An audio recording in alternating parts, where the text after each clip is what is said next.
الحمدللہ رب العالمین والعاقبۃ للمتقین والصلاۃ والسلام علی رسول کریم اما بعد. آگے امام بخاری رحمہ نے باب باندھا ہے باب من استعار من الناس الفرس. باب اس بیان میں کہ جس نے کسی سے گھوڑا عاریۃ لیا. کہنا یہ چاہتے ہیں کہ آدمی اگر سے کوئی سامان عاریۃً یعنی وقتی طور پر استعمال کے لیے لے پھر واپس کر دے تو اس کے بارے میں کیا رہنمائی ملتی ہے؟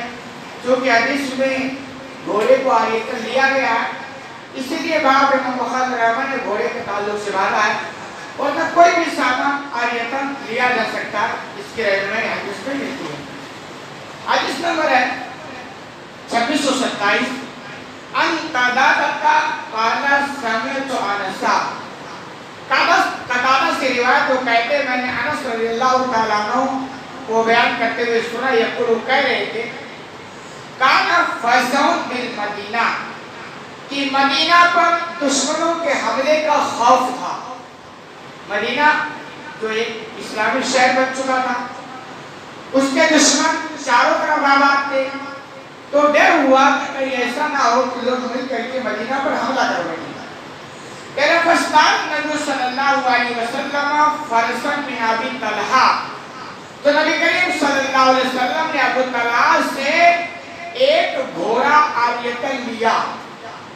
یعنی ابو طلحہ تھے ان کے پاس گھوڑا تھا تو آپ نے وہ گھوڑا وقتی طور پہ یہ بات کر لیا کہ ہم اس پر سوار ہو کر کے تھوڑی نگرانی کر لیں گے شہر اور بام سے ہی تعلق ہے کہ آپ نے گھوڑا عاریۃً لیا ہے.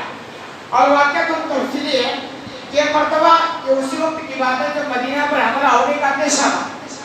کچھ آواز مدینہ والوں نے سنی تو آپ صلی اللہ علیہ وسلم کو یہ ہوا کہ بھئی معلوم کیا کہ یہ آواز کیسی ہے کہ ایسا تو نہیں کہ اسلام کے دشمن حملہ کرنے کے لیے مدینے پہ آ رہے ہیں.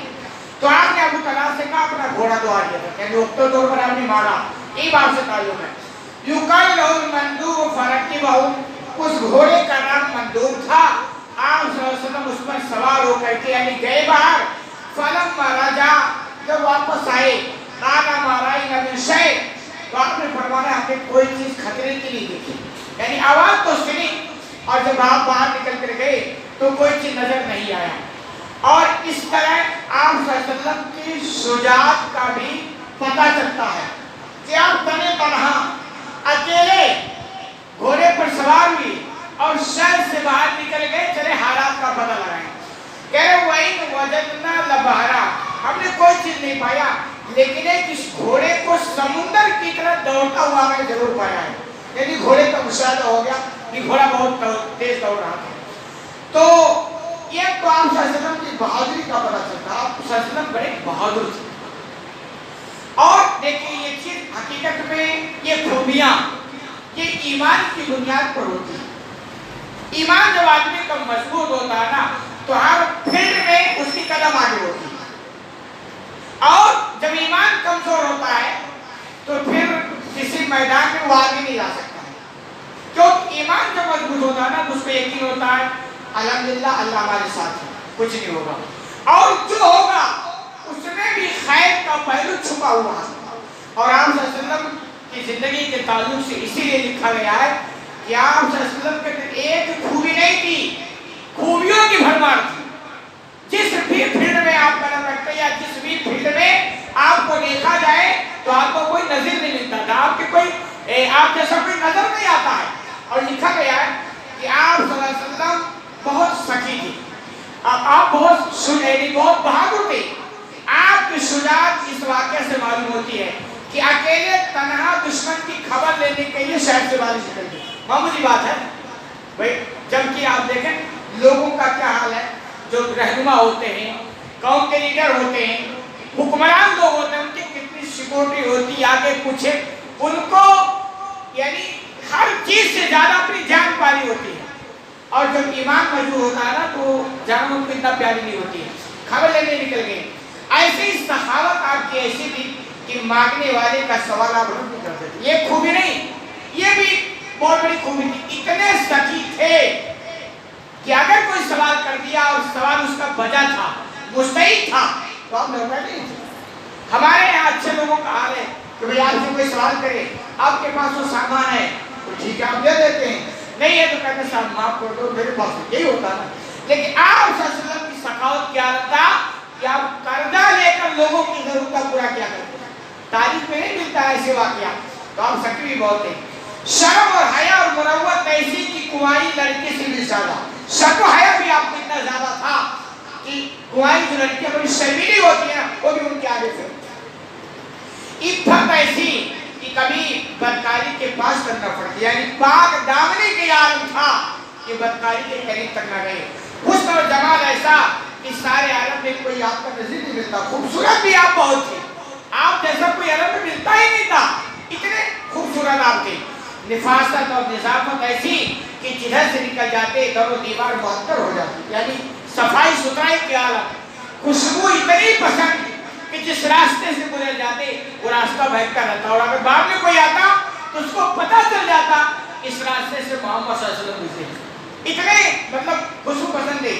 اس نے خلق ایسا کہ 10 برس تک حضرت انس رضی اللہ عنہ آپ کی خدمت میں رہے, کبھی بھی آپ نے ان کو چھیڑتا نہیں.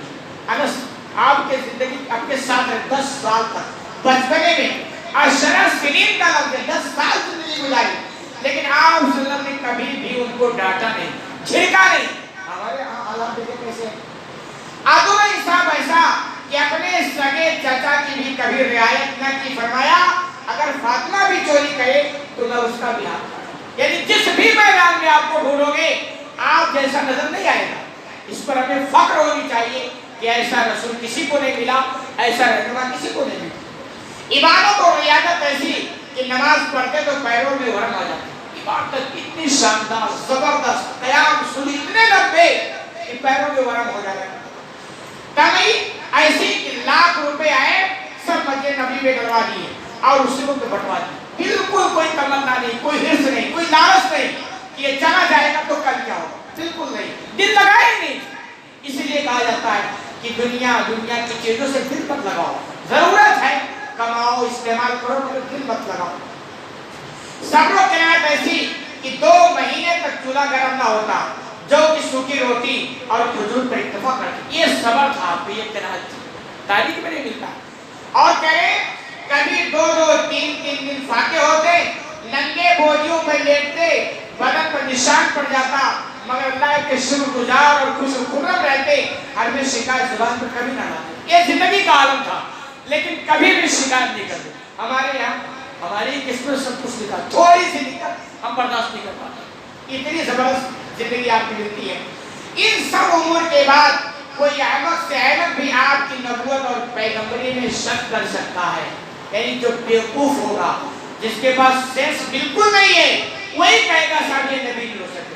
کیونکہ آدمی میں اگر کچھ دنیا کے اندر اس کو کرنا ہوتا ہے یا گیم کھیلنا ہوتا ہے تو عام طور پر اس کی نگاہ میں 2 چیزیں ہوتی ہیں, عہدہ, کرسی, پیسہ, دھن دولت اور عیش پرستی. اور آپ صلی اللہ علیہ وسلم کی زندگی میں دیکھا جائے نا یہ ساری چیزیں دور دور تک نظر نہیں آتی ہے. یہی وجہ ہے نا جب آپ نے نبوت کا اعلان کیا تو لوگ کہتے تھے کیا ہو گیا, اگر دولت چاہیے تو بولو, عرب کی حسین جمیل لڑکی سے شادی کرنا چاہتے ہو تو بولو, اگر وعدہ اور کرسی سرداری چاہیے تو بولو, سارا وہ آپ کے پاس تھا. لیکن نہیں, پھر اللہ نے ایسا انتظام آپ کو کیا کہ نہ دولت پھٹکنے دیا قریب میں, نہ ہوتا, یعنی اس طرح کی جتنی دنیاوی چیزیں ہیں وہ سب کو قریب پھٹکنے نہ دیا, تاکہ قیامت تو کوئی انگلی نہیں اٹھا سکتا کہ اس نے نبوت کا دعویٰ اسی کرسی کے لیے کیا تھا, اسی پہلے کے لیے کیا تھا, اسی منصب کے لیے. اس طرح کوئی انگلی نہیں اٹھا سکتا. آج بھی لوگ بہت ساری باتیں نبی کے تعلق سے لکھتے ہیں, لیکن کوئی یہ نہیں لکھتا کہ اس نے جھوٹا اس طرح کی چیزیں رس کر کے تو دنیا میں عیش کرنا چاہتا ہے. اس طرح کا سوال آج بھی کوئی نہیں الحمدللہ اٹھا سکا. اللہ رب العالمین سے دعا ہے کہ العالمین تو کہنے سے زیادہ عمل کرنے کی توفیق عطا فرما.